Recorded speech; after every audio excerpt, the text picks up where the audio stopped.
Hello everyone, welcome back to my channel. তো title আর thumbnail দেখে তো তোমরা বুঝেই গেছো যে আজকে আমি কোরিয়ান মেকআপ লুক করতে চলেছি।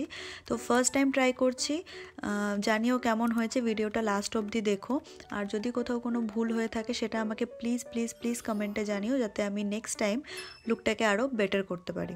তো ফার্স্টে আমি ওয়েট ওয়াইপস দিয়ে পুরো মুখটাকে পরিষ্কার করে নিচ্ছি, তোমরা চাইলে ফেস ওয়াশ দিয়েও করতে পারো। নেক্সট আমি ময়শ্চারাইজার অ্যাপ্লাই করছি, যেহেতু শীতকাল চলে এসছে সেই জন্য ময়শ্চারাইজার অ্যাপ্লাই করাটা এখন খুবই জরুরি। এমনি সময়ও করবে আর শীতকালে তো করবে, স্পেশালি তো যারা ড্রাই স্কিনের রয়েছে। তো ময়শ্চারাইজারটা আমি গলাতেও একটু অ্যাপ্লাই করে নিচ্ছি।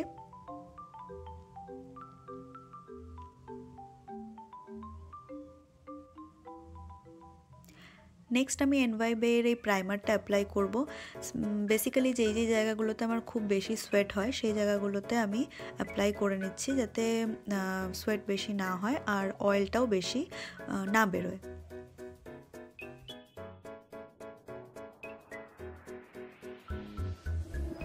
এরপরে আমি ওয়াওয়ের এই অ্যালোভেরা জেলটা একটু নিয়ে নেব, আর তার সাথে মেবলিনের যে সুপার স্টে ফাউন্ডেশনটা আছে সেটা মিক্স করব। যেহেতু এই ফাউন্ডেশনটা ম্যাট ফাউন্ডেশন, তো সেই কারণে আমি একটু অ্যালোভেরা জেল মিক্স করে লাগাচ্ছি, যাতে একটা ডিউই ফিনিশ আসে। তোমরা যদি চাও তাহলে ময়শ্চারাইজার আর ফাউন্ডেশন আর তার সাথে একটু হাইলাইটার মিক্স করেও লাগাতে পারো, তাতে কি হয় যে আরও গ্লোটা বেশি ভালো আসে। তো এখানে আমি বিউটি ব্লেন্ডার দিয়ে ভালোভাবে ব্লেন্ড করে নিচ্ছি, তোমরা চাইলে ব্রাশ দিয়েও করতে পারো। আমি বিউটি ব্লেন্ডার দিয়ে করছি, যেহেতু চাইছি যে একটু মেকআপটা যাতে ন্যাচারাল লাগে। আর ফাউন্ডেশন অ্যাপ্লাই করার সময় কানে আর গলায় অ্যাপ্লাই করতে কিন্তু কখনো ভুলবে না, নয়তো কালারটা কিন্তু খুবই বাজে দেখাবে। এরপরে আমি এই কন্ট্রোর আর হাইলাইটার প্যালেটটা থেকে একটা শেড নিয়ে সেটাকে আমি আমার আইলিডের মধ্যে অ্যাপ্লাই করে নিচ্ছি। আমি ফিঙ্গার ইউজ করছি, কিন্তু তোমরা যদি চাও তাহলে ব্রাশও ইউজ করতে পারো।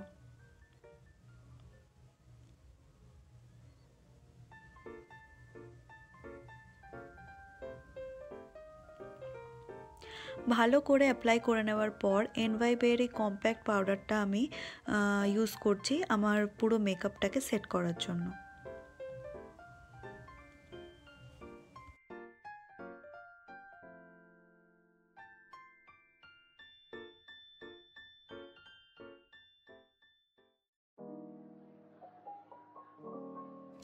এরপর আমি এই সুইস বিউটির মেকআপ সেটিং স্প্রেটা ইউজ করছি। এটা খুবই ভালো আর অ্যাফোর্ডেবল রেঞ্জের মধ্যে তোমরা পেয়ে যাবে। যদি তোমরা এরকম কোনো সেটিং স্প্রে খুঁজতে চাইছো অ্যাফোর্ডেবল রেঞ্জের মধ্যে, তাহলে কিন্তু তোমরা এই সেটিং স্প্রেটা ইউজ করতে পারো। তারপরে আমি আমার জ লাইনে আর নোজে আর চোখের ইনার কর্নারে একটু কন্ট্রোর করে নিচ্ছি, যাতে ফেসটা আরও চিজল লাগে।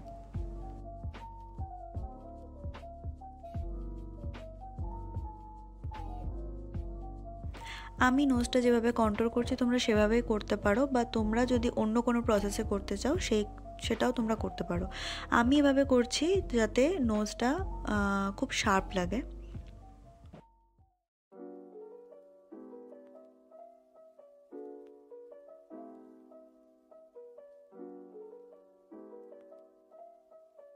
তো তোমরা দেখতেই পাচ্ছ পুজোয় খেয়ে দিয়ে আমার হালকা হালকা ডাবল চিন বেরিয়ে আসে, যে কারণে আমি এখন আবার ডায়েটও করতে শুরু করে দিয়েছি। তো তোমাদেরকে সে ব্যাপারেও আমি আপডেট দিতে থাকবো। এরপর ভালোভাবে আমি যে জায়গাগুলোতে কন্ট্রোর অ্যাপ্লাই করেছিলাম সেগুলো ভালো করে ব্লেন্ড করে নিচ্ছি।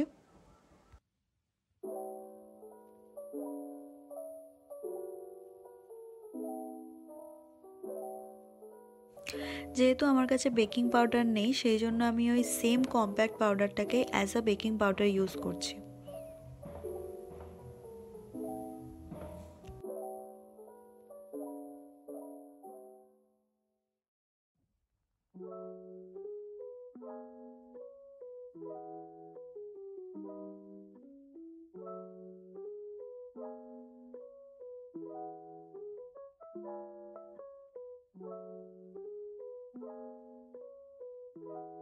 এরপর আমি আইশ্যাডো প্যালেটটা থেকে একটা ব্রাউন শেড নিচ্ছি আর আমার আইব্রোটা করে নেব।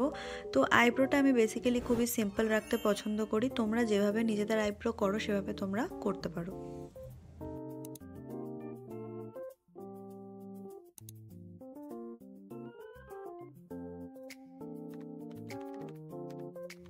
এরপর ওই সেম ব্রাউন শেডটা নিয়ে আমি আমার ক্রিজ লাইনে অ্যাপ্লাই করছি।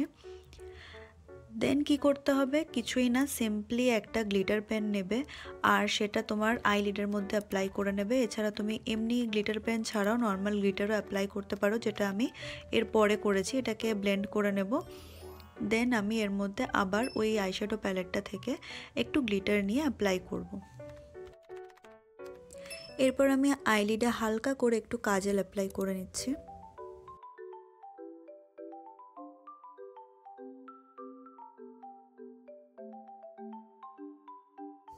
দেন একটা ফ্ল্যাট ব্রাশ নিয়ে সেটাকে আমি বাইরের দিকে টেনে দেব একটা উইং এফেক্ট আনার জন্য।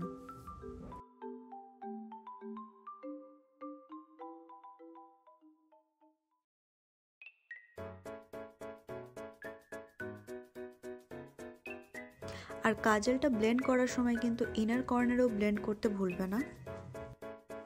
এরপর আমি কি করছি, এইভাবে চোখের নিচে একটু কন্ট্যুর অ্যাপ্লাই করছি, যাতে চোখের নিচের পোর্শনটা আর কি একটু বেশি ফোলা লাগে। যেরকম কোরিয়ানদের তোমরা দেখেছো চোখের যে নিচের পোর্শনটা থাকে ওদের একটু ফোলা লাগে। এরপর আমি হোয়াইট কাজল নিয়ে লোয়ার ল্যাশ লাইনে অ্যাপ্লাই করছি। আর তারপর একটা লিপ লাইনার নিয়ে তার ঠিক নিচের পোর্শনটাতে অ্যাপ্লাই করে নেব আর তারপর সেটাকে হালকা ব্লেন্ড করে দেব।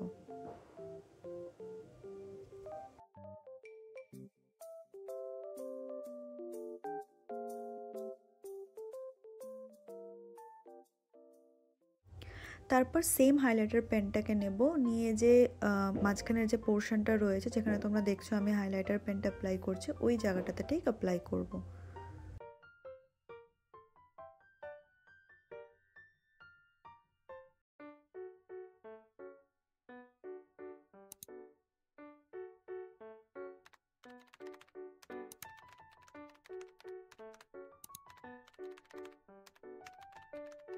এরপরে আমি ফেসের হাই পয়েন্টসগুলোতে খুব ভালোভাবে হাইলাইটার অ্যাপ্লাই করে নিচ্ছি, যাতে ফেসটা খুবই গ্লোই লাগে।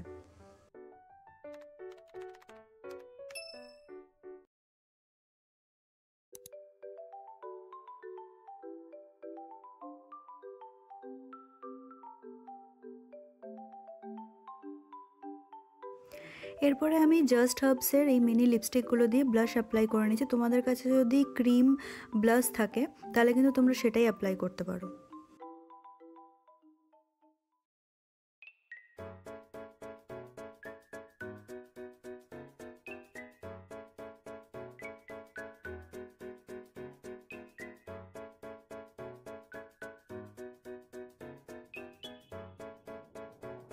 এরপরে ফার্স্টে আমি একটা ডার্ক লিপ লাইনার দিয়ে লিপটাকে লাইন করে নেব। এই টেকনিকটা আমি তোমাদের সবাইকে বলছি, যদি তোমরা এই টেকনিকটা অ্যাপ্লাই করো তাহলে তোমাদের লিপটা খুব সুন্দরভাবে লাইন করতে পারবে আর খুব বেশি ওভার লাইনও লাগবে না, খুবই সুন্দর লাগে লিপটা। তোমরা ভিডিওতে আউটকামটা দেখতেই পাবে।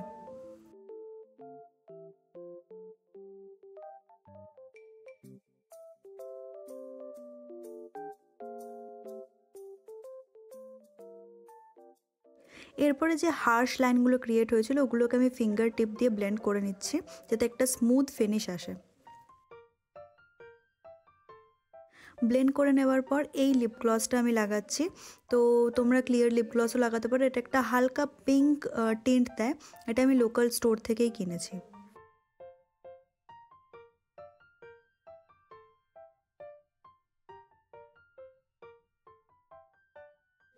এরপরে আইল্যাশ কার্লার দিয়ে আমি আইল্যাশগুলোকে একটু কার্ল করে নেব।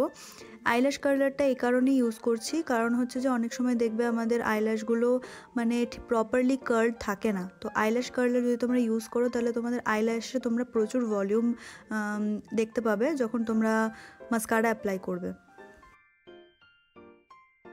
তারপরে এই সুইস বিউটির মাস্কারাটা আমি অ্যাপ্লাই করছি। এই মাস্কারাটা অ্যাফোর্ডেবল রেঞ্জের মধ্যে খুবই ভালো আর তার সাথে ওয়াটারপ্রুফও। হেয়ারটা আমি অফ ক্যামেরা করেছি, হেয়ারের ভিডিও আমি সেপারেটলি আপলোড করব, সেটা তোমরা দেখতে পারো। আর এই ব্রেসলেটটা আমি দুর্গাপুজোর মেলা থেকে কিনেছিলাম, তোমরা যারা যারা আমার দুর্গাপুজোর ভ্লগ দেখেছো তারা তো জানোই। তারপরে সুন্দর ছোট ছোট ইয়াররিংসগুলো আমি অ্যাপ্লাই করেছি, এটা আমি একটা সেট কিনেছিলাম মিশো থেকে। আর তারপরে এই সুন্দর গলার চেনটাও যেটা পরছি সেটাও আমি মিশো থেকেই কিনেছিলাম। আমার মাথার সামনের দিকের চুল অনেকটাই কমে গেছে, তো প্লিজ সেটা ইগনোর করো, ওটার উপরে আমি কাজ করছি। তো এটা হচ্ছে ওভারঅল লুক। তোমাদের লুকটা কেমন লাগলো আমাকে অবশ্যই জানাবে, আর কমেন্টে লিখবে যে কোন জায়গায় ভুল হয়েছে। আমার পার্সোনালি বলতে গেলে লুকটা ভালো লেগেছে, বাট একদম প্রপার কোরিয়ান লুক আমার আসেনি, কারণ অবভিয়াসলি আমার ফেশিয়াল ফিচার আলাদা।